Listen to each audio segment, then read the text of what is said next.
also like I really like Nekocon. Like one of the things was that we're playing on the main stage there this year. And for listeners who don't know, Nekocon is Virginia's oldest anime convention. Hampton's annual 3-day anime convention, Nekocon, returned this weekend. And 13 News Now photojournalist Bono Herrera has that story. So Nekocon is a con that's here in the area in Hampton Roads. It's been going on for a very long time. Anime characters, comic book characters, all that good stuff. My name is Benjamin Banks, and I'm cosplaying as Kisame from Naruto. The costume I got online, we all got them online and whatnot. The makeup, it took me about like a good 45 minutes, and the sword, it only took me a day. My name is Lumi Brozovic, and my character is Doma from Demon Slayer.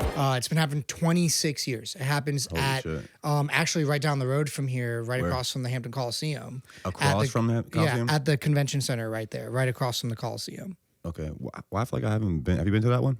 I know the Coliseum. I don't know about...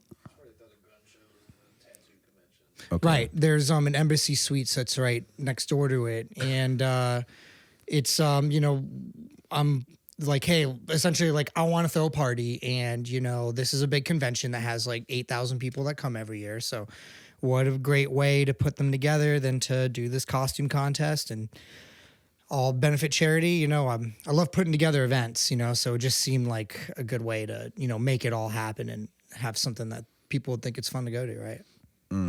Breaking out of your that was kind of interesting. You said people break out of their shells by creating a new shell within. Yeah, exactly. And so I think that, for example, a lot of people,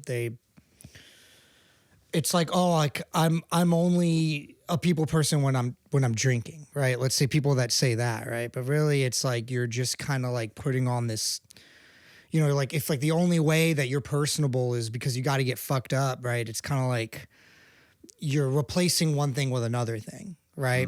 Which I'm not saying is good or bad, but I'm just saying like it's a tool, right? There, that's what I'm trying to say. And so just like some people use, drinking and drugs as a tool to be more, socially butterfly, get the girl, feel good about yourself, whatever it is, like dressing up is just like in cosplay is another tool that I feel like people use to like, accentuate what they are and, things like that. I know you said that people often make their own costumes. Yeah. Is that because they just don't exist, or people just want to make their own thing, or how does that work? Both. Like, for example, do you know what like Dragon Ball Z is? Yeah, so that's kind of growing up in like elementary school. I love Dragon Ball Z. Me too. We like drew Dragon Ball Z a lot. I didn't know if that was considered like cool by the cosplay community, it's cool. or if that's like the basic bitch of anime. It's like both, right? I mean, but the thing is like everyone's gonna know about it. So if you do it right, and like for example, what I'm trying to say is like I can go on Amazon right now and type in like Goku outfit, and they would, I could buy something from some store that's mass produced and.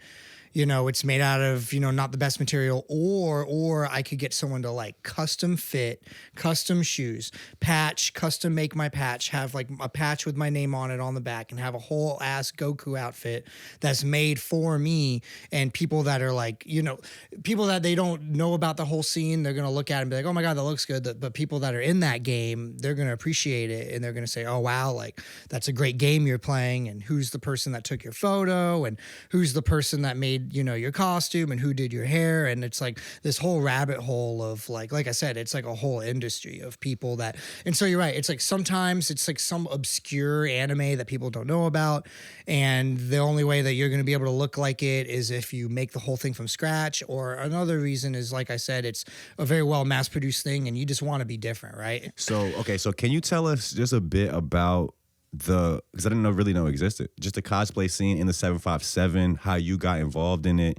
Were you just a part of the community at first, then you started DJing and throwing your own events? Like how'd all that go? Sure, man. I'm born and raised in Norfolk, Virginia, and I went to Maury High School, which is local high school, and my junior year of high school, I was in the newspaper because I threw a music festival called Mike Stock, which I didn't come up with the name, my friend did. I remember we were like walking down the street towards school and I was like, what should I call this thing? And in the most sarcastic way possible, he's like, just call it Mike Stock, man. And I was like, you said it, I'm doing it. Off of, was it Woodstock, I think? Yeah, okay, exactly. Yeah. Like Woodstock, but Mike Stock. And so ever since then, I'm always throwing shows. I'm always throwing parties. And so one of the parties that I used to throw was something called Starfire Festival, which was like video game, anime, and music convention. Because the thing is that I think that like one of the backgrounds I come from is like hippie festivals, like psychedelic American camp out experience. Right? You doing psychedelics and shit? I mean, I used to, right? You know, okay. But, sometimes, I don't know. I just feel like you can't get good shit anymore. So,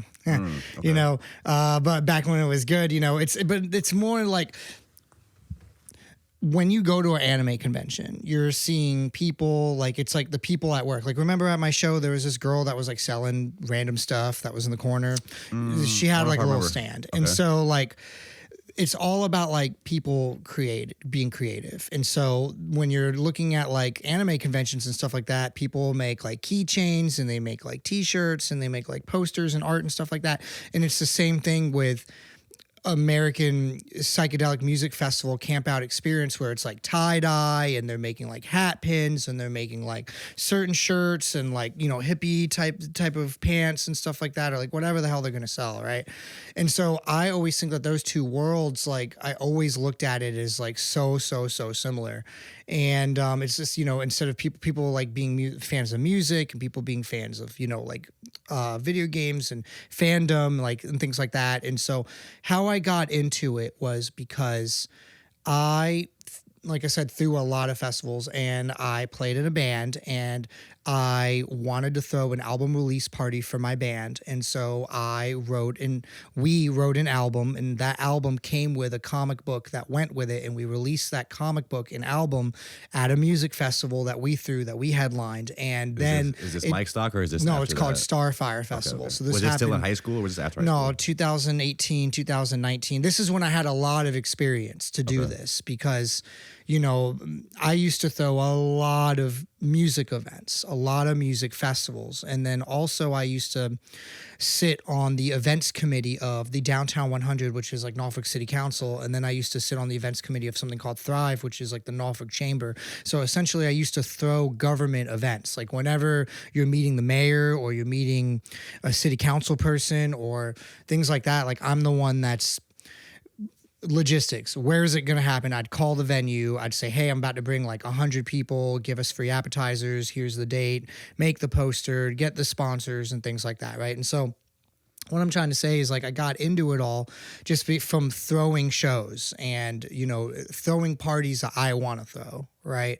And I always like going to anime conventions, and I always like music. And so what last night was like a little slice of both. Like you had music and then you had like cosplay, and a lot of times those two don't go together, and because people just don't do that. And I think that they could. So, that's where that all came from. And like I said, like you, I grew up watching Toonami on Cartoon Network and things like that. Like, and then, I'm really appreciating some animes and things like that. And, Marvel fandom and all that kind of stuff. And I never really considered going to an anime convention as like a big party until I went to this event called MagFest, which I referenced earlier, which is essentially, it's been like 24 years since they've done it or something like that. It's like 60,000 people in DC. Okay. And it is the biggest fucking party ever. It's 24-hour party. And, I always, think that like being at a party is even better when people are all dressed up.